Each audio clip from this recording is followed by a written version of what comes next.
নমস্কার, your internet school চ্যানেলে তোমাদের সকলকে স্বাগত। তো আজকে আমরা ক্লাস 8-এর কোশ্চেন ব্যাংকের মডেল 4 অর্থাৎ Bethune collegiate school and Contai high school HS এই কোশ্চেন সেটটার অ্যান্সার সলভেশন করব। উত্তরটা নির্বাচন করো। দুটি আলাদা মূলদ সংখ্যার মধ্যে মূলদ সংখ্যা আছে অপশান এ 0টি, অপশান বি অসংখ্য, অপশান সি একটি, অপশান ডি নির্দিষ্ট। সঠিকটা হবে অপশান বি অসংখ্য। 1-2 729 সংখ্যাটিকে দুটি ক্রমিক সংখ্যার ঘনের মানের সমষ্টিরূপে প্রকাশ করো। তাহলে 1729কে আমরা দুভাবে লিখতে পারি। একটা লিখতে পারি 12 কিউব প্লাস 1 কিউব, আর একটা লিখতে পারি 1729 = 10 cube plus 9 cube. 3 2x⁵ y⁵ divided by 5কে কত দিয়ে গুণ করলে গুণফল 25x² y³ ডিভাইডেড বাই 8 হবে। ধরে নেব জেড দিয়ে গুণ করতে হবে, তাহলে 2x⁵ y⁵ divided by 5 into Z is equal to 25x² y³ divided by 8। তাহলে Z is equal to 25x² y³ divided by 8 into এদিকে গেলে এটা উল্টে যাবে 5 2x⁵ y⁵। আচ্ছা, x² y³ আমি এখান থেকে বাদ দিয়ে দেবো, তাহলে কত? 2 থেকে 5 বাদ দিলে 3, আর এদিকে 3 থেকে 9 বাদ দিলে 6। তাহলে আমি সেটাই লিখছি একবার ভালোভাবে। তাহলে Z is equal to 25 into 5 divided by 8 into 2 into x³ y6। তাহলে সেখান থেকে আমি কি লিখতে পারি? Z is equal to 125 divided by 16 x³ y6। এটা হয়ে গেল আমার অ্যান্সার। তাহলে আমি অতএব দিয়ে কি লিখবো? 2x⁵ y⁵ divided by 5কে 125 x³ y6 দিয়ে গুণ করলে গুণফল 25x² y³ ডিভাইডেড বাই 8 হবে। 1/4 x plus 1/x is equal to -1 হলে x³ -1 এর মান কত হবে?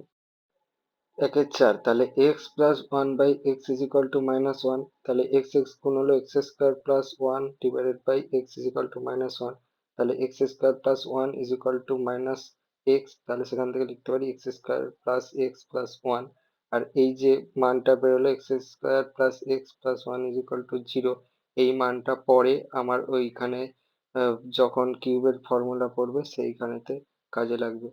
x³ -1 is equal two x³ -1 এর কিউব, তাহলে x -1 x² plus x plus 1, তাহলে x² -1 ইন্টু 0 মান বসিয়ে পাই, তাহলে 0। এটা হয়ে গেল আমার অ্যান্সার। 1/5 শূন্যস্থান পূরণ করে দুটো কোণের সমষ্টি 180 ডিগ্রি হলে একটি কোণকে অপর কোণের ড্যাশ কোণ বলা হয়। অ্যান্সার হবে একটা কোণকে অপর কোণের সম্পূরক কোণ বলা হয়। 1/6 x ডিগ্রি কোণের সম্পূরক ও পূরক কোণের পার্থক্য কত? তাহলে 1/6 x ডিগ্রি কোণের পূরক কোণের পার্থক্য হচ্ছে 90 - x, আর x ডিগ্রি কোণের সম্পূরক কোণের পার্থক্য হচ্ছে 180 - x। 1/7 কোণ এডিবি সমান 25 ডিগ্রি এবং কোণ এডিসি সমান 155 ডিগ্রি হলে বি, ডি ও সি বিন্দু তিনটি কিভাবে অবস্থিত? ছবিটা দেখো, আমি এঁকেছি এ ডি বি এটা 25 ডিগ্রি, আর এ ডি সি এটা বলেছে 155 ডিগ্রি। তাহলে এখান থেকে দেখে কি বোঝা যাচ্ছে যে বি, ডি আর সি এই বিন্দু তিনটি একই সরলরেখায় অবস্থিত। একের দুটি সন্নিহিত কোণের মান 63 ডিগ্রি ও 27 ডিগ্রি হলে সন্নিহিত কোণের বহিস্থ বাহু দুটি অবস্থান কিরূপ হবে? তাহলে প্রদত্ত সন্নিহিত দুটি কোণের সমষ্টি হচ্ছে 63 degree plus 27 degree is equal two 90 degree, অর্থাৎ সন্নিহিত কোণ দুটি পরস্পর পূরক। তাহলে অতএব সন্নিহিত কোণের বহিস্থ বাহু দুটি সমকোণে অবস্থান করবে। 2/1 1/4 এবং 1/2 এর মধ্যে চারটি মূলদ সংখ্যা লেখো। 1/4 1/2 তা 4 পেলাম। পাওয়ার পরে আমি সেটা কি লিখলাম? n ইন্টু n মাইনাস 1 এটা ফর্মুলা। তাহলে 4 ইন্টু 4 প্লাস 1, তাহলে 4 ইন্টু 5 20, তার মানে তলাটা আমাকে 20 করতে হবে। তাহলে 4 এর সঙ্গে 5 গুণ করলে 20 হয়, তাহলে উপরে 5 দিয়ে গুণ হবে, তাহলে 5/20। আর এখানে হচ্ছে হাফ হচ্ছে 10 দিয়ে গুণ করলে, 2 এর সঙ্গে 10 গুণ করলে 20 হয়, তাহলে উপরেও 10 দিয়ে গুণ হবে। তাহলে 5-এর 20 আর হচ্ছে 10-এর 20-র ভিতরে আমার যে কোনো চারটি মূলদ সংখ্যা লিখলেই হবে। তাহলে চারটি মূলদ সংখ্যা হচ্ছে 6-এর 20, 7-এর 20, 8-এর 20, 9-এর 20। 2/2 সংখ্যা রেখায় স্থাপন করো -8-এর 3। -8-এর 3টাকে আমি আগে পয়েন্টে নিয়ে আসবো, সেই জন্য 3 দিয়ে ভাগ করলাম। তাহলে কত আসছে দেখো 2.666, তাহলে 2.666 5-এর পরবর্তী সংখ্যায় যদি চলে যায় তাহলে আমার সংখ্যাটা ধরতে হয়, সেই জন্য আমি লিখেছি -2.67। এটাকে আমি সংখ্যা রেখায় স্থাপন করেছি। স্থাপন করার পর আমি এখানে লিখেছি এই পিটা হচ্ছে অ্যাকচুয়াল ওই পয়েন্টটা -2.67। তাহলে সংখ্যা রেখায় পি বিন্দুতে -8.3 বা তুমি লিখতে পারো -2.67 স্থাপন করিয়া পাই। পরে 2/3 M plus 1/m is equal to -5 হলে দেখাও যে M square plus 1/m square is equal to 20। M plus 1/m is equal to সেটা আমি এখানে পুট করব। তাহলে বাম পক্ষ লিখলাম M square plus 1/m square is equal to M plus 1/m square minus 2 into M into 1/m। M কেটে গেল, তাহলে এম প্লাস 1/m এর মান বসালাম -5, তাহলে -5 স্কোয়ার -2 তাহলে 23। তাহলে বাম পক্ষ সমান ডান পক্ষ, এটা আমার প্রুফ হয়ে গেল। 2/4 2x plus 1/3y is equal to 5 হলে 3x plus 1/2y is equal two কত? তাহলে 2x plus 1/3y is equal two 5কে আমাকে তাহলে x প্লাস 1/2y আনতে হবে। সেই আনার জন্য আমি কি করলাম, বাইরে 2/3 কমন নিলাম। তাহলে 2/3 কমন নিলে 3x plus 1/2y is equal to 5 plus 1/2y is equal to 5 into 3/2, তাহলে 3x plus 1/2y is equal two 15/2, তাহলে 3x plus 1/2y is equal two 15/2, তাহলে 3x plus 1/2y is equal two 7 পূর্ণ 1/2 বা 3x plus 1/2y is equal two 7 পূর্ণ 1/2। এই 15/2কে ভাঙলে হচ্ছে 7 পূর্ণ 1/2 হয়, ঠিক আছে। আর এটাই হয়ে গেল আমার অ্যান্সার। এক এ স্কোয়ার উৎপাদকে বিশ্লেষণ করো। 1 নম্বর বলেছে a square minus b square minus c square plus 2bc। A square minus b square minus c square plus 2bc, তাহলে এ স্কোয়ার মাইনাস কমন নিলাম, তাহলে b square plus c square minus 2bc হলো। তাহলে a square মাইনাসটা বাইরে common নিলে B square, এবার এটাকে আমি সাজিয়ে নিলাম আর কি, b square minus 2bc plus c square. তাহলে এটা থেকে আমি কি লিখতে পারি, a square minus b square minus c square. তাহলে এটা আবার এ স্কোয়ার মাইনাস বি স্কোয়ারের সূত্র, তাহলে হচ্ছে a plus b minus c, আর এখান থেকে আমি লিখতে পারি a minus b plus c. এটা হয়ে গেল আমার অ্যান্সার। একের অথবা 4b square c square minus b square plus c square minus a স্কোয়ারের whole square. 4b square c square minus b square plus c square minus a স্কোয়ারের whole square, তাহলে এই 4b স্কোয়ার সি স্কোয়ার থেকে 2bc এর whole square আমি এটা লিখতে পারি। আর এদিকে b square plus c square minus a square, তাহলে এ স্কোয়ার মাইনাস বি স্কোয়ারের সূত্র পড়ছে, তাহলে 2bc plus b square plus c square minus a square আর 2bc minus b square plus c square minus a square. তাহলে সেখান থেকে লিখতে পারি 2bc plus b square plus c square minus a square. আবার সেখান থেকে লিখতে পারি 2bc minus b square minus c square plus a square. তারপর সেখান থেকে লিখতে পারি 2bc plus b square plus c square minus a square. আর এখান থেকে আমি লিখতে পারি a square minus b square minus 2bc plus c square. তাহলে সেখান থেকে আমি লিখতে পারি কি b plus c square minus a square, আর এখান থেকে লিখতে পারি এ স্কোয়ার মাইনাস সি এর স্কোয়ার। আমি কি লিখতে পারি b plus c plus a, আবার b plus c minus a, আর এখান থেকে লিখতে পারি a plus b minus c আর a minus b plus C.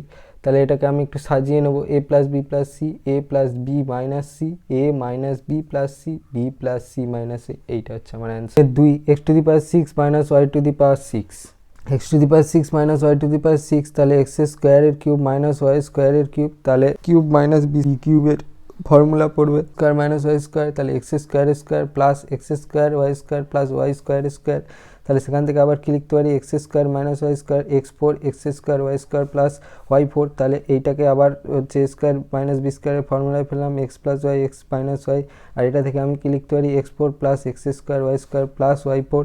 আবার এটা যেমন ছিল তেমন, আবার এটাকে আমি ভাঙতে পারি x square square plus 2x এর square Y square plus Y square square, মানে a square plus 2b plus b স্কোয়ারের সূত্র আনলাম। এখানে আবার 2x স্কোয়ার ওয়াই স্কোয়ার এটা আমি আনলাম, তাহলে আমদানি করলাম যখন এটা ছিল না, তাহলে এইটাকে আমাকে আনতে হবে ব্যালেন্স করার জন্য, সেই জন্য X square minus Y square এটা আমি বাদ দিলাম।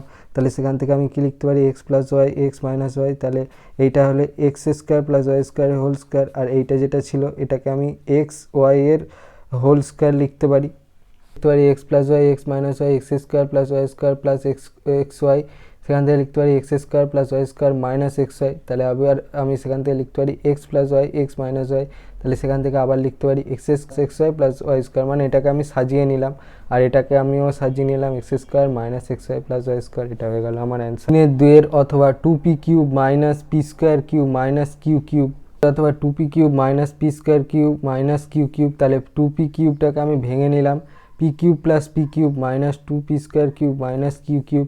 তাহলে হচ্ছে P cube minus Q cube, দুটোকে এক জায়গায় আনলাম, আর এই দুটোকে আমি সেপারেট করে লিখলাম p cube minus P square cube. তাহলে এটা থেকে একটা ফর্মুলা পড়ছে পি মাইনাস কিউব, আর p square plus P cube plus q square. আর এদিকে পি কিউ প্লাস 2pq এটাকে আমি আলাদা করে রেখে দিলাম। তারপর এটা যেমন ছিল তেমন রাখলাম, পি স্কোয়ার কমন নিয়ে নিলাম, তাহলে পি মাইনাস কিউ হলো। এবার হচ্ছে এই সবগুলো থেকে পি মাইনাস কিউ কমন নিয়ে নিলাম, তাহলে কি পড়ে থাকছে, P square plus P Q plus Q এইটা, আর এদিক থেকে হচ্ছে পি স্কোয়ার, সেটা আমি লিখে দিলাম।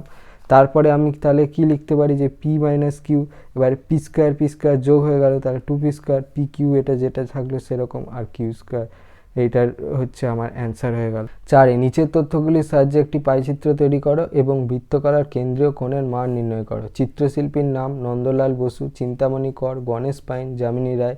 পছন্দের দর্শক 120, 80, 100, 150। প্রথমে চিত্রশিল্পীর নামগুলো লিখে নিলাম, নন্দলাল বসু, চিন্তামণি কর, গণেশ পাইন, যামিনী রায়। তার পছন্দের দর্শক যেটা দেওয়া ছিল 120, 80, 100, 150, এগুলো সব যোগ করলে 450 হয়। তাহলে ভগ্নাংশে করলে কি হবে, যেটা দেওয়া আছে সেটা ডিভাইডেড বাই টোটালটার যোগফল, সেইগুলোই করলাম। 120 divided by 450 divided by 450, 100 divided by 450, 150 divided by 450। কেন্দ্রীয় কোণ বের করতে গেলে কী হয়, 360 দিয়ে গুণ করতে হয়, গুণ করলাম, কাটাকাটি করলাম, 96 ডিগ্রি এলো। তারপর 80, 450, 60 করলেও 64 এলো। এইভাবে প্রত্যেকটা আমি বের করলাম, 96, 64, 80 আর 120। এইবার এটাকে আমি পাইচিত্রে প্রতিস্থাপন করলাম। পাইচিত্র সবসময় পেন্সিলে আঁকবে, আঁকার পরে ডিগ্রিগুলো ঠিকঠাক দেবে, আর হচ্ছে এই নামগুলো ভিতরে লিখতে পারো, বাইরে লিখতে পারো, আর অবশ্যই পাইচিত্র বলে লিখে দেবে। 4 অথবা অষ্টম শ্রেণীর ছাত্ররা অবসর সময় কি কি পছন্দ করে তার একটা তালিকা তৈরি করা হলো। পছন্দের বিষয় গান, কবিতা, বাজনা, নাটক, ছবি আঁকা। ছাত্রের সংখ্যা জনে 20, 25, 27, 28, 20।